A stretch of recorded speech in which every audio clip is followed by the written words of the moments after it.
আপনি যদি উপযুক্ত লোককে উপযুক্ত পদে না বসান, সমস্যাটা কি হবে আমি সংক্ষেপে বলে দিচ্ছি। আমাদের গ্রামের একটা লোক সৌদি আরবিয়া গিয়েছিল। ওখানে যখন লম্বা লম্বা জুব্বা দেখলো, তার খুব পছন্দ হলো। সে বলল যে এবার বাড়ি যাওয়ার সময় একটা লম্বা জুব্বা নিয়ে যাব। আর সবাই যখন ওখানে দাঁড়িয়ে রাখে, সেও মনে করলো আমিও দাঁড়িয়ে রাখি, লম্বা দাঁড়িয়ে রাখলো।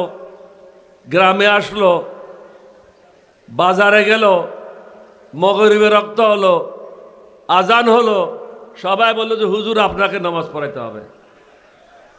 এখন সে পড়ে গেছে বিপদে।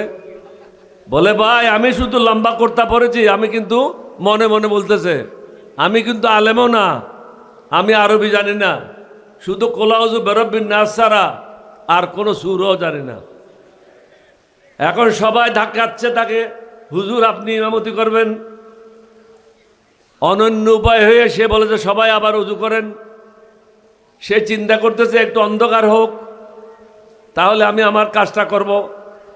অন্ধকার হয়ে আসলো, নামাজে দাঁড়ায় গেল, প্রথম সজদায় গেল।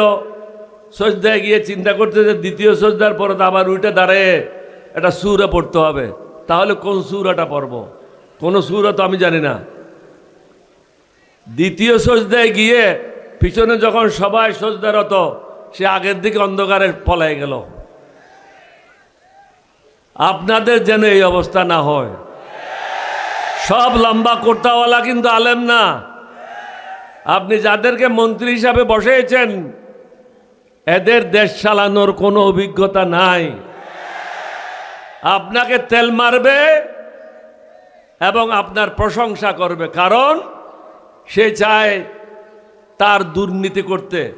যে সমস্ত ঋণ খেলাপিরা সংসদে গেছে, সে কি করবে? দুর্নীতির মাধ্যমে টাকা উপার্জন করে ঋণ খেলাপি থেকে বেরোবার চেষ্টা করবে। স্বশিক্ষিত বা অশিক্ষিত লোকেরা যারা গেছে, তারা কি করবে? যা পারো ধরে নাও, আর সুযোগ আছে কিনা জীবনে ঠিক নাই। এই অবস্থায় আপনি নিরাপদ মোটেও না।